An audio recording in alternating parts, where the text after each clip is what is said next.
हत्यार विक्रीचा डाव उधळला.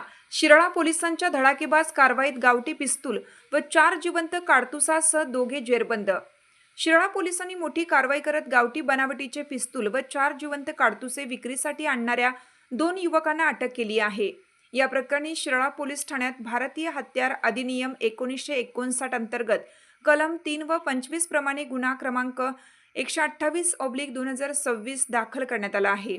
पोलीस अधीक्षक तुषार दोशी यांच्या आदेशानुसार बेकायदेशीर हत्यारे बाळगणाऱ्या व्यक्तींविरुद्ध विशेष मोहीम सुरू असताना गोपनीय बातमीदारामार्फत माहिती मिळाली की त्यानुसार अप्पर पोलीस अधीक्षक कल्पना बारवकर, उपविभागीय पोलीस अधिकारी अरुण पाटील आणि पोलीस निरीक्षक जंबाजी भोसले यांच्या मार्गदर्शनाखाली शिराळा डीबी पथकाने शिराळा कोकरूड बायपासवरील कापरी नाका येथे सापळा रचला. कारवाई दरम्यान सूरज रामचंद्र खुजे व 29 राहणार बिऊर तालुका शिराळा यांच्या अंगझडतीत कमरेला लपवून ठेवलेले एक गावठी बनावटीचे पिस्तूल व 4 जिवंत काडतुसे आढळून आली. ही हत्यारे विक्रीसाठी आणल्याचे प्राथमिक तपासात निष्पन्न झाले. यावेळी त्याचा साथीदार भरत विजयकुमार सुतार वय 26 राहणार बिऊर तालुका शिराळा घटनास्थळावरून पळून गेला होता. मात्र पोलिसांनी त्याचा शोध घेऊन त्यालाही अटक केली.